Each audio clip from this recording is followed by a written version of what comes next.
Ten हैग शुभ रुस्तम, और तेरे को थकान नहीं होती मेरे बेटे। मतलब टेन हैग की ये मैनचेस्टर यूनाइटेड जो कि कोपेनहेगन और गैलाटासराय से लास्ट मिनट में हार जाए चैंपियंस लीग में, वो एफए कप में लिवरपूल को बाहर कर देगी लास्ट मिनट में गोल मार के। मतलब तुम समझ रहे हो। और वो तो छोड़ दो, मैं कह रहा हूँ सारी चीजें छोड़ दो भाई, एंटनी गोल मार गया, इसी मैं तो कह रहा हूँ एंटनी के गोल पे सिर्फ क्लॉप को सैक कर देना चाहिए। बट देखो जोक्स अपार्ट, इससे बेहतरीन मैच नहीं हो सकता था। चाहे लिवरपूल जीतती, चाहे यहाँ पर मैनचेस्टर यूनाइटेड जीती इवेंचुअली, लेकिन इससे ब्लॉकबस्टर मैच नहीं हो सकता था। इतना बेहतरीन मैच, भाई मजा आ गया। इस मैच में हर चीज थी, इस मैच में टैक्टिक्स थी, इस मैच में टट्टी थी, इस मैच में यहाँ पर ऑब्वियसली बेब्लेड भी था, इस मैच में यहाँ पर ऐसे ऐसे मिस थे, इस मैच में गोटे मूवमेंट्स भी थे, लेकिन अल्टीमेटली इस मैच में एक क्लाइमैक्स था और इस क्लाइमैक्स को अहमद ने सीज किया। पहले तो मैं यहाँ पर ये चीज़ करता हूँ, मेरे को लगता है कि फुटबॉल 2024 में ये जो रोबोटिक फुटबॉल बनाने की कोशिश है ना भाई, अगर बंदा लास्ट मिनट में गोल मार रहा है एक डायर्बी राइवल के अगेंस्ट और एक सेलिब्रेशन पे उसको भाई येलो कार्ड मिल रहा है, आई नो ये बहुत पहले से है, लेकिन यार क्या है, रेफरी को आप गाली नहीं दे, मतलब ऑब्वियसली रेफरी को आप कुछ कह नहीं सकते, आप अपने मन का सेलिब्रेशन नहीं कर सकते। क्या है, रोबोट खेल रहे हैं क्या? नहीं है क्या? What is this? बट भाई अगर मैच की बात करें तो जैसा मैंने अपने प्रीव्यू वाले एपिसोड में कहा था कि देखो टेन हैग से आप कुछ ज्यादा एक्सपेक्ट नहीं कर सकते। क्या पता हमको damage control type Manchester United दिखे, जो कि नहीं दिखी। 45 मिनट में आप कह सकते हो कि majority of the first half Manchester United ने अच्छा खेला, जिसने बुरा खेला वो लिवरपूल थी, कांप रही थी, क्लूलेस दिख रही थी, कुछ आउटलेट नहीं मिल रहा था। Manchester United was brave on the ball, Manchester United press कर रही थी, मैनचेस्टर यूनाइटेड के प्ले कॉन्फिडेंट दिख रहे थे, अच्छे पास हो रहे थे, कोबी माइनो विद पोजीशन। ओहो, मतलब मेरे को लगता है कि मैं कोबी माइनो को विद पोजीशन देखना ज्यादा प्रेफर करूंगा रादर देन 20 मिनट की क्लिप अंजलि अरोड़ा की। लेकिन मर जाएगा कुत्ते की मौत, जग में सब कहेंगे मर गया। भाई the best thing about it ना कि इस सबके बीच में ना आपको मैनचेस्टर यूनाइटेड का वीक पॉइंट दिख जाएगा और लिवरपूल ने उस चीज को सीज ही नहीं किया। ये बहुत आश्चर्य की बात है। अब देखो मैं डेफिनेटली यहाँ पर लिवरपूल को एक बेनिफिट ऑफ डाउट देना चाहूंगा कि उनके की प्लेयर्स मिसिंग है, लेकिन की प्लेयर्स तो मैनचेस्टर यूनाइटेड के मिसिंग है। आप कह सकते हो कि लिवरपूल के कुछ प्लेयर टायर्ड थे क्योंकि उन्होंने यहाँ पर बीच में एक गेम खेला था। यूनाइटेड के पास एक बहुत अच्छा यहाँ पर क्या कहते हैं अच्छा खासा टाइम था प्रिपेयर करने के लिए, लेकिन अगर यहाँ पर लिवरपूल जीत जाती तो कोई इस बात को उठाता नहीं, तो हम फिर भी इस चीज़ को साइड कर देते हैं। इस मैच में यहाँ पर आपको टेन हैग का सबसे बड़ा फ्लॉ जो कि उसका प्रेसिंग स्ट्रक्चर है वो भी दिख जाएगा, लेकिन टेन हैग को प्रेज भी करना पड़ेगा किस तरीके से उसने इन गेम सब्स्टिट्यूशन में क्लॉप को एटलीस्ट बीट किया। भाई एरन वन-बिसाका को लेफ्ट बैक खिला के साला का 1v1 जो उसने कह सकते हो आप एक तरीके से उसने काउंटर करने की कोशिश करी, उसमें मजा आ गया। इसी के साथ डियोगो डायलॉग की तो पता नहीं मैं कितने टाइम से तारीफ करता हुआ आ रहा हूँ कि he has been one of the most consistent player, और वो चाहे यूनाइटेड हार रही हो चाहे यूनाइटेड जीत रही हो वो कर रहा है भाई, वो कंट्रीब्यूट कर रहा है।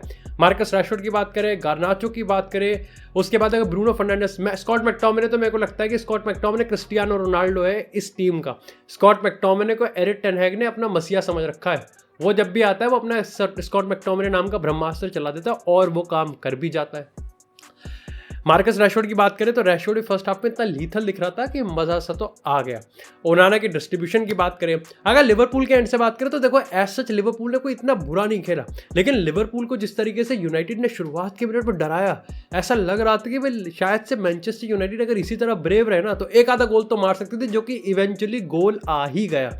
हॉयलैंड की बात करें, अगेन हॉयलैंड जिस तरीके से यहाँ पर काम कर रहा है, जिस तरीके से वो फेमस हो रहा है, अपनी चीज़ों के लिए रिकॉग्नाइज हो रहा है, आज भी उसने वही चीज़ यहाँ पर प्रॉपर्ली डिस्प्ले रखी। लिवरपूल की असल में दिक्कत ये हो रही थी कि मोहम्मद साला बॉल पे आ नहीं पा रहा था। उसी के साथ साथ यहाँ पर अगर हम मैनचेस्टर यूनाइटेड की डिफेंडिंग की बात करें तो वो भी काफ़ी अच्छी थी। जो सबसे बड़ा फ्लॉ था वो यही था कि जब जब लिवरपूल काउंटर अटैक करने की कोशिश कर रही थी, यूनाइटेड का जो 5 अटैक करेंगे तो 5 डिफेंड, बीच में तो कोई है ही नहीं, बीच में इतना सारा स्पेस है कि उसमें 4 ओयो के होटल खुल जाएंगे। इसको कोई भी एक्सप्लॉइट कर सकता है, लिवरपूल ने आज एक्सप्लॉइट नहीं किया। चाहे हम मैकएलिस्टर की बात करें, यस उसने हाफ टाइम में जाते जाते गेम को पलट दिया। मैकएलिस्टर की बात करें, मोहम्मद साला की बात करें, लेकिन उसके पीछे भी जो रीजन था ना वो यही था कि मैनचेस्टर यूनाइटेड जब पोजीशन में अटैक करने जाती है और वहां पर जब पोजीशन वो लूज करती है, भाई कोई पीछे है ही नहीं। इसके पीछे का जो सबसे बड़ा रीजन था वो ये था कि जब आप पोजीशन लूज करते हो तो आउट ऑफ पोजीशन आपको जो फर्स्ट सेकंड थर्ड लाइन मतलब आपका अटैकिंग, फर्स्ट लाइन मतलब आपकी डिफेंस, लेकिन सेकंड लाइन में कौन है? ये क्या ये कंफ्यूजन है कि कोबी माइनो एज ए लोन सीडीएम खेल रहा है, स्कॉट मैकटोमिने को कहाँ आना है, ब्रूनो को कहाँ होना है? क्या ये इनका कंफ्यूजन है? क्या यहाँ पर इंस्ट्रक्शन है? टेन हैग का सबसे बड़ा वीकनेस यही है, और लिवरपूल आज इसको बहुत अच्छे से एक्सप्लॉइट कर सकती थी लेकिन एक्सप्लॉइट कर नहीं पाई। यूनाइटेड ने अटैक विद पोजीशन में इतने चांसेस क्रिएट करे, जहां पर अगर हम बात करें इंजरी टाइम में मार्कस रैशफोर्ड को वो सीज कर देना चाहिए था। उसके बाद भी अगर हम बात करें तो आज भी बहुत हद तक लिवरपूल की बैकलाइन को यूनाइटेड ने मेंटेन रखा। मैं कहूँगा कि सेकंड हाफ की अगर हम बात करें तो Liverpool were the better team. हमको कहीं ना कहीं उसका एक रिप्ले मिलता हुआ दिख रहा था जहां पर मैनचेस्टर यूनाइटेड ने इक्वलाइज नहीं किया था, और मैनचेस्टर सिटी वर्सेस यूनाइटेड का जो मैनचेस्टर डार्बी था जिसमें यूनाइटेड के पास बॉल भी नहीं आ रही थी, बिल्कुल उसी का रिपीट हमको देखने को मिल रहा था। लेकिन मैनचेस्टर यूनाइटेड की ये टीम इतनी ज़्यादा अनप्रिडिक्टेबल है कि गार्नाचो के साथ इन पोजीशन काउंटर जब आप करते हो तो कुछ ना कुछ होता है, इसकी आपको एक गारंटी और इसकी आपको एक उम्मीद लगती है, और आज बिल्कुल वैसा ही हुआ। जैसे यूनाइटेड ने इक्वलाइज किया, लिवरपूल काफ़ी बैकफुट पे थी, और इंजरी टाइम के आसपास तक तो लगता है, ऐसा लग रहा था कि लिवरपूल को अब कुछ ना कुछ करके बस बॉल को अपने हाथ से बाहर निकाल दो। यूनाइटेड का ये प्रेस, यूनाइटेड का वो कॉन्फिडेंट वाला जो रूप था ना, वो मेरे को समझ में नहीं आता कि वो सस्टेन क्यों नहीं कर पाता। और यूनाइटेड की सबसे बड़ी खामी भी यही है कि उनको पता नहीं है कि गेम स्टेट को मेंटेन कैसे करना होता है। या तो वो इतना ऊपर चढ़ जाते हैं कि पीक टेन हैग बॉल ही दिखती है, या साला वो इतने नीचे चले जाते हैं कि मैं पूछ ही लेता हूँ कि सीवर लाइन में पानी कितना है। असल में प्रॉब्लम इस चीज़ की भी है कि यूनाइटेड पे जो प्लेयर थे ना, वो भी टेन हैग बॉल को एग्जीक्यूट सही तरीके से कर नहीं सकते। जैसे मैंने मिडफील्ड वाला बताया, अब कोबी माइनो मास्टर क्लास था, उसके बाद एरन वन-बिसाका बहुत बढ़िया, डियोगो डालो बढ़िया, गार्नाचो का वर्क रेट बहुत बढ़िया, लेकिन वहीं मार्कस रैशफोर्ड से वर्क रेट आपका है नहीं, और शायद से इसीलिए इंस्ट्रक्शन वाइज भी मार्कस रैशफोर्ड को ऊपर रहने की ही सलाह दी थी। लेकिन अगेन कुछ गेम ऐसे होते हैं ना जहां पर टैक्टिक्स पे आप ज़्यादा नहीं करते। आज का दिन यूनाइटेड फैंस के लिए इसीलिए सबसे ज़्यादा खास है। लिवरपूल को उनके क्वाड्रपल का सपना तोड़ दिया, क्लॉप को उसके लास्ट सीजन में इंजरी टाइम में मैनचेस्टर यूनाइटेड ने बीट किया है अपने होम पे, उसका मज़ा लेना पड़ेगा, और टेन हैग को इसका प्रेज देना पड़ेगा। कूडोस टू भाई ब्रूनो फर्नांडिस, तुम उसकी परफॉर्मेंस पे कुछ भी कहो, लेकिन बंदा एक नॉक के साथ, और स्वाद तो तब आ गया जब एंटनी लेफ्ट बैक खेल रहा है, यहाँ पर ब्रूनो फर्नांडिस सेंटर बैक खेल रहा है, मैगवायर आके सेंटर। भाई मैगवायर एक बार को पूछने लगा एरिक टेन हैग से कि मैं एज अ सेंटर फॉरवर्ड, भाई तू क्या पीके है क्या? भाई पीछे आ जाए, कोई दिक्कत नहीं, आगे संभाल लेंगे लौंडे अपने। लेकिन इसी के साथ यार बात करते हैं अपने दूसरे गेम की, जो कि था बार्सिलोना वर्सेस एथलेटिको मैड्रिड। और ये कौन सी मैट्रिक्स है? रियल मैड्रिड एथलेटिको मैड्रिड को नहीं हरा सकती, एथलेटिको मैड्रिड यहाँ पर बार्सिलोना को नहीं हरा सकती, और बार्सिलोना रियल मैड्रिड को नहीं हरा सकती। आपस में डिसाइड कर लो ना कि हायरार्की पे किसको ऊपर बैठना है। ये Barcelona irrespective of the fact, मैं वैसे भी तारीफ करने वाला था, अगर आपका जाओ कैंसेलो इंजर्ड है, आपका क्रिस्टेंसन इंजर्ड है, फ्रैंकी डियोंग आपके पास है नहीं, पेड्री आपके पास है नहीं, गावी आपके पास है नहीं, तो आप इस टीम से क्या ही एक्सपेक्ट करोगे? और उसके बाद भी 3-0 से, जो कि लगभग 4-0 हो जाता एथलेटिको मैड्रिड को उनके होम पे वेंडा मेट्रोपॉलिटन। भाई दैट्स द पॉइंट ना, ये उस लेवल की परफॉर्मेंस मेरे को लगता है कि लेवेंडोव्स्की की इस बार्सिलोना जर्सी में बेस्ट परफॉर्मेंस थी। जाओ फिलिक्स की हम बात करें, उसने भी बहुत अच्छी तरीके से यहाँ पर जो क्राउड था उसको मेंटेन रखा और गोल भी मार दिया। भाई इससे ज़्यादा मतलब एक मैनचेस्टर यूनाइटेड ने टॉन्ट मारा, एक जाओ फिलिक्स ने टॉन्ट मारा, इन्हीं दोनों के दिन है। खैर मैं तो पता चला कि आरसीबी भी अपनी एक ट्रॉफी जीत गई है, अब वो अलग बात है कि डिफरेंट जेंडर में, but again trophy is trophy. But अगर गेम की बात करें तो देखो, गेम के स्टार्टिंग में मैं कहूँगा कि बार्सिलोना थोड़ा फिगर आउट करने में टाइम ले रही थी। असल में दिक्कत की बात ये थी कि एथलेटिको मैड्रिड जब हाई लाइन खेल रही थी या फिर वो हाई प्रेस खेल रही थी, तो बार्सिलोना यहाँ पर play out from the back कर नहीं पा रही थी। ऑब्वियसली सर्जियो रोबर्टो, अगर आपका सीडीएम भाई एक लेवल होता है, सीडीएम की कोई इज्जत रखनी चाहिए कि नहीं रखनी चाहिए। हाँ, इवेंचुअली उसकी सेकंड हाफ में परफॉर्मेंस अच्छी आई थी, लेकिन फर्स्ट हाफ में सर्जियो रोबर्टो तो कुछ खास बन नहीं रहा था। गुंडोगन थोड़ा सा यहाँ पर अलग दिख रहा था, फर्मिन लोपेज कोशिश कर रहा था लेकिन रनर नहीं थे। लेवेंडोव्स्की ड्रॉप डीप करके कुछ बनाने की कोशिश कर रहा था, बट समझ नहीं आ रहा था कि जाओ फिलिक्स फ्लोट कर रहा है कि लेवेंडोव्स्की फ्लोट कर रहा है। तो जाओ फिलिक्स मोस्ट प्रोबेबली स्टैटिक ही था। असल में दिक्कत की बात ये थी कि जाओ फिलिक्स की बात हो या फिर आपके जो फ्रंट थ्री थे उन पे बॉल नहीं आ रही थी, वो इतना पार्टिसिपेट नहीं कर पा रहे थे। इसका जो एक अल्टरनेटिव ढूंढा बार्सिलोना वो होता कि भाई आप सीधा लॉन्ग बॉल डालो, जिससे उनको फायदा मिला। एंड अगेन मेरे को लगता है कि लमीन यमाल के अनडिस्प्यूटेड स्टार्टर होने की वजह से रफीनिया के गेम में जो राइज आया ना भाई, वो काफ़ी ज़्यादा खूबसूरत है और वो काफ़ी ज़्यादा सराहनीय भी है, एप्रिसिएशन वाली चीज़ है।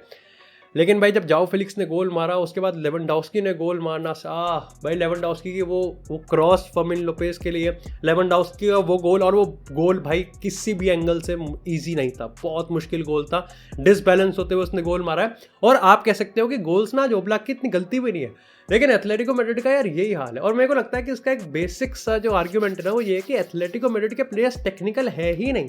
मतलब कोके की बात करो, वित्सल की बात कर लो यार, सैविच की बात कर लो, ये है ही नहीं भाई इस लेवल पे। मार्कस लोरेंटे लास्ट कब खेला था एक बहुत बढ़िया लेवल पे, मतलब मैं अभी तारीफ पे तो आया ही नहीं, कुबार्सी की, हेनरी फोर्ड की, और यहाँ पर अराउओ की। अराउओ काउंटर पे इतना बेहतरीन यहाँ पर लाइक डिफेंड करता है ना। आई थिंक विनी की बात करें, आप एम्बापे वगैरह इनकी बात करें ना, इनके अलावा कोई ज़्यादा अराउओ को टक्कर दे नहीं सकता। और टक्कर की बात कर रहा हूँ मैं, एल्वारो मोराटा ने भी यहाँ पर कुछ चांसेस मिस किए, लेकिन असल में जो एथलेटिको मैड्रिड जिस तरीके से अटैक को क्रिएट कर रही थी उसका कुछ खास फायदा उनको मिल नहीं रहा था। मेरे को लगता है कि बहुत इंसिडेंट पे वो यहाँ पर पेनिट्रेट ही नहीं कर पा रहे थे because of how like Barcelona out of position यहाँ पर अपने आप को कॉम्पैक्ट रख रही थी, और जो कि बहुत बढ़िया चीज़ थी। ये परफॉर्मेंस एक स्टेटमेंट परफॉर्मेंस है, ना ही सिर्फ एथलेटिको मैड्रिड के लिए बल्कि PSG के लिए भी और बाकी की बड़ी टीम्स के लिए भी। ये परफॉर्मेंस एक बहुत क्लासी परफॉर्मेंस है गिवन द सर्कमस्टांसेस। कितने की प्लेयर इंजर्ड थे, बहुत अच्छा लगा। जावी को फिर से रेड कार्ड मिल गया, एंड आई थिंक भाई जावी को बहुत येलो कार्ड वगैरह मिलने लगे, और लाइक आई थिंक वो अननेसेसरी था। आई थिंक सबसे पहले तो मेरे को लगता है कि रेफरी को मुंह पे कुछ कह ही नहीं सकते, मतलब कुछ है ही नहीं, एक्सप्रेस ही नहीं कर सकते अपने आप को, कहीं ना कहीं गेम को किल करता है। बट अगेन मेरे को लगता है कि जावी को थोड़ा सा अपने आप को मेंटेन भी करना चाहिए गिवन क्योंकि उसकी प्रेजेंस बहुत मायने रखती है। बट भाई एथलेटिको मैड्रिड के लिए बहुत डिसअपॉइंटिंग चीज़ है जिस तरीके से उन्होंने परफॉर्मेंस रखी है, ना ही बार्सिलोना ने उनको किस तरीके से आउटक्लास किया टेक्निकल लेवल पे। भाई ये वेकअप कॉल होनी चाहिए। मैं पता नहीं कितने टाइम से कह रहा हूँ कि एथलेटिक मैड्रिड को ना अपनी डिफेंसिव लाइन को भाई बहुत बहुत रिवैम्प करना पड़ेगा। बाकी ओवरऑल मेरे को गेम काफ़ी ज़्यादा शांत लगा क्योंकि एथलेटिको मैड्रिड कुछ कर ही नहीं पाई, और कुबार्सी के लिए भाई बहुत बड़ी तारीफ। कुबार्सी जिस तरीके से रोल निभाता है अलॉन्ग साइड अराउओ, मतलब मेरे को लगता है कि आप इतनी तारीफ इस तरीके से कर सकते हो कि कुबार्सी को अगर आप रिप्लेस करने जाओगे अगर उस लेवल का प्लेयर, तो कम से कम आपको 70-80 मिलियन खर्च करने पड़ेंगे। मतलब क्या हम कह सकते हैं कि लेनी योरो की बात करते हैं, हम स्काल्विनी की बात करते हैं, इन सारे यंग सेंटर बैक्स की बात करते हैं। कुबार्सी वो ऑलरेडी बार्सिलोना में कर रहा है और सिर्फ 17 साल का लौंडा है, ये बहुत बड़ी बात है।